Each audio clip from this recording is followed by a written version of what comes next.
नमस्कार दोस्तों, इस समय की सभी पेंशन धारकों के लिए बहुत ही बड़ी खबरें निकलकर सामने आ रही हैं। जी हां दोस्तों, पेंशन बढ़ोतरी का इंतजार कर रही लाखों सरकारी कर्मचारी, राज्य कर्मचारी और ईपीएस नांडेवा पेंशन धारकों के लिए आखिरकार पेंशन बढ़ोतरी को लेकर बड़ी खबर सामने आ चुकी है। जी हां दोस्तों, पेंशन की भेदभाव को लेकर यहाँ पर बड़ी कदम करवा रही है। साथ ही साथ दोस्तों, आज से खाते में आप सभी के लिए पेंशन जमा होगी, इसको लेकर भी दोस्तों आखिरकार आप सभी के लिए बड़ी खबर आई है। जी हां दोस्तों, वित्त मंत्री निर्मला सीतारमण ने यहाँ पर बड़ा फैसला आप सभी के लिए दे दिया है। इसके बारे में आप सभी के लिए बात की जाएगी। वहीं पेंशन के साथ साथ 50% डीए और बोनस आप सभी को कैसे मिलेगा और ईपीएफओ और सरकार ने आप सभी को क्या बड़ी खुशखबरी दी है, इसके बारे में दोस्तों आज के इस वीडियो के बाद अंदर बात करेंगे। क्योंकि यहाँ पर ईपीएस नांडेवा पेंशन में 9 गुना की वृद्धि को लेकर बड़ी खबर आ रही है। आखिरकार जो ईपीएस नांडेवा पेंशनर्स हैं वो 9 गुना की वृद्धि को लेकर बात कर रही हैं और ईपीएस पेंशन आपके खाते में इस दिन ट्रांसफर की जाएगी। इसको लेकर भी दोस्तों गुड न्यूज आप सभी के लिए सामने आ चुकी है। वहीं दोस्तों, नेशनल पेंशन सिस्टम यानी कि नई पेंशन योजना और साथ ही दोस्तों ईपीएफओ का नियमों में बदलाव हो चुका है। तो दोस्तों आखिरकार कर्मचारी भविष्य निधि संगठन ने नियमों में क्या बदलाव किया है और एनपीएस को लेकर क्या बड़ी खबर है, इसके बारे में बात करेंगे। वही दोस्तों खुशखबरी है, पेंशन आज खाते में आएगी। आरबीआई का कैलकुलेशन सामने जारी हो चुका है। 50% डीए के साथ पेंशन आप सभी के खाते में आना शुरू हो चुकी है। इसको लेकर भी बड़ी खबर आई है, इसके बारे में बात करेंगे। वही पुरानी पेंशन बहाली के लिए एक बार फिर से नया प्रदर्शन आप सभी को देखने को मिला। नया प्रदर्शन आप सभी के लिए पुरानी पेंशन योजना की बहाली को लेकर निकल कर आ चुका है। इसके बारे में बात करेंगे। वही दोस्तों, कर्मचारियों की हो गई है मौज। डीए के साथ 18 महीने के बकाया एरियर, जाने कितना मिलेगा आप सभी को फायदा, यानी कि डीए एरियर को लेकर बड़ी खबर आप सभी के लिए आई है। इसके बारे में भी आज के इस वीडियो के अंदर बात करेंगे। साथ ही दोस्तों, एडिशनल पेंशन और कम्यूटेशन बहाली पर केंद्र सरकार ने दिशा निर्देश जारी कर दिए हैं। बैंकों की नहीं चलेगी मनमानी, इसको लेकर दोस्तों आप सभी के लिए बड़ा यहाँ पर जो है अपडेट आ चुका है। एडिशनल पेंशन का भुगतान केंद्र सरकार ने समय पर करने के लिए निर्देश जारी कर दिए हैं। यानी कि दोस्तों ईपीएस नांडेवा पेंशन धारकों के साथ साथ अगर आप केंद्र के कर्मचारी हैं या फिर राज्य के कर्मचारी पेंशन धारक हैं तो दोस्तों आप सभी के लिए बड़ी खबर निकलकर सामने आ चुकी है। तमाम बड़ी खबरों की चर्चा इस वीडियो के माध्यम से आप सभी को बताने वाले हैं, इसलिए आप सभी से निवेदन है कि दोस्तों वीडियो को आप लास्ट तक जरूर देखिए। तो चलिए खबरों का सिलसिला बिना किसी देरी के शुरू करते हैं। लेकिन इससे पहले आप सभी से निवेदन करना चाहेंगे कि आप हमारे चैनल पर अगर पहली बार विजिट कर रहे हैं तो दोस्तों हमारे चैनल को सब्सक्राइब कर दें और साथ ही में वीडियो को लाइक जरूर करें। तो चलिए खबरों का सिलसिला शुरू करते हैं। देखिए दोस्तों, यहाँ पर पेंशन धारकों के लिए बड़ी खबर है। पेंशन धारकों का यहाँ पर भेदभाव खत्म हो चुका है और साथ ही साथ दोस्तों पेंशन बढ़ोतरी 9 गुना की यहाँ पर होने वाली है। इसको लेकर बड़ी खबर आ रही है।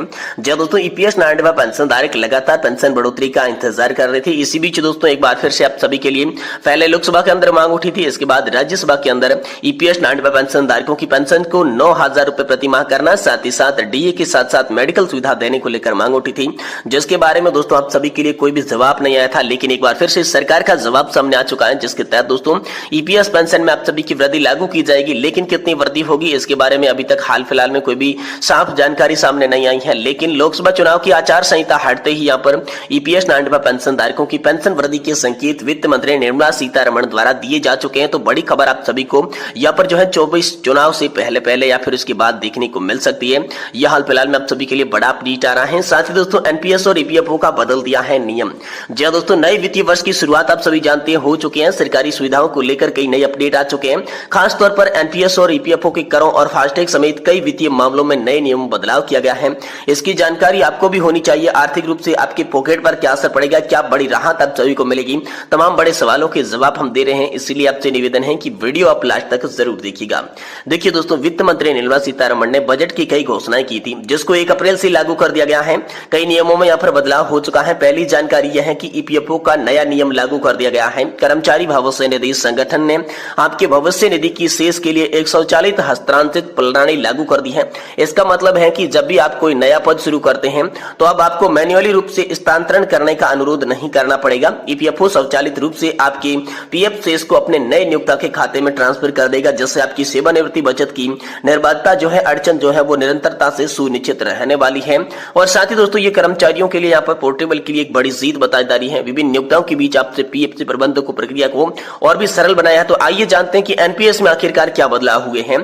तो दोस्तों 1 अप्रैल 2024 से पीएफआरडीए राष्ट्रीय पेंशन प्रणाली के लिए अतिरिक्त सुरक्षा उपाय लागू किया गया है। इस उन्नत प्रकृति से पासवर्ड के माध्यम माध्यम से सीआरए प्रणाली तक पहुंचने के लिए 2 कारणों का आधारित या पर जो है आधार आधारित प्रमाणीकरण शामिल होता है। इसमें अपडेट की घोषणा दोस्तों 15 मार्च 2024 को एक सर्कुलर के माध्यम से जारी की गई थी।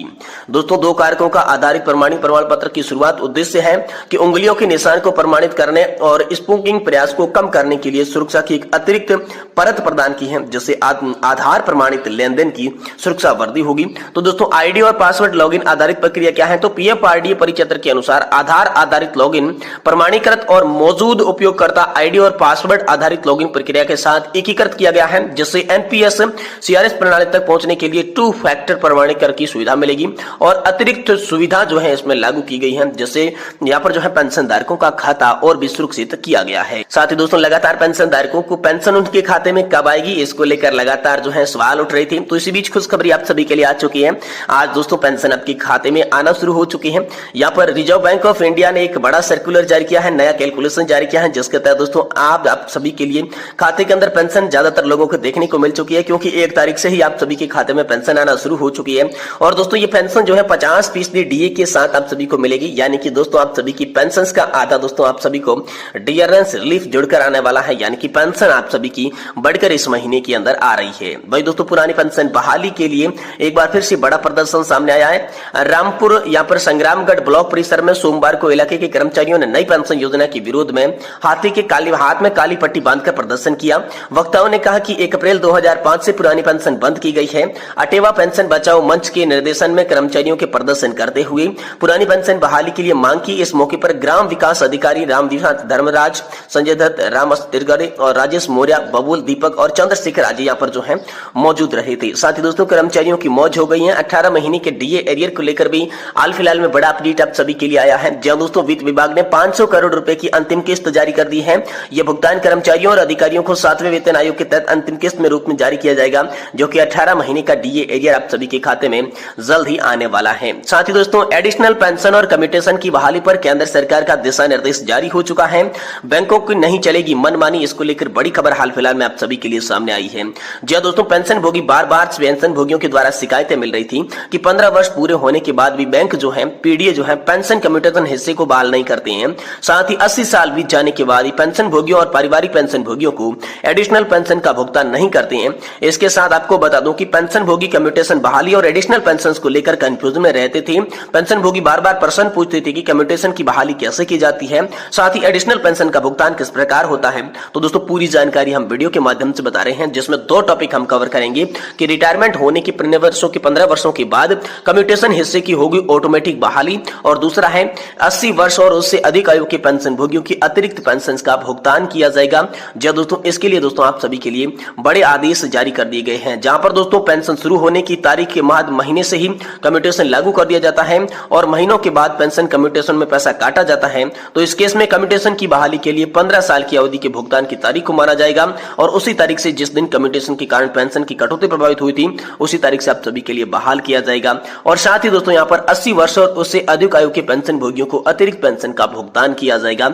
इसको लेकर बड़ी खबर आ रही है।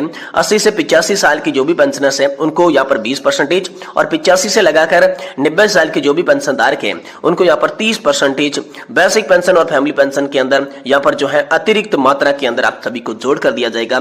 और अगर आप 100 वर्ष या फिर इससे अधिक की हो जाती है तो आपको जितनी शुरुआती में पेंशन मिल रही थी उसके डबल यानी कि 100% पेंशन के अंदर बढ़ोतरी की जाएगी, आपको उसकी डबल पेंशन दी जाएगी। यह हाल फिलहाल में आप सभी के लिए सरकार और कर्मचारी भविष्य निधि संगठन के द्वारा बड़ा अपडेट जारी करके सभी पेंशन धारकों को बड़ी राहत दे दी गई है। जी दोस्तों पेंशन और पेंशन से जुड़ी तमाम बड़ी खबरों को देखने के लिए आप हमारे चैनल से जुड़े रहें। वीडियो की जानकारी पसंद आई है तो इसे लाइक करें और जाते जाते दोस्तों चैनल को सब्सक्राइब करते जरूर जाइएगा।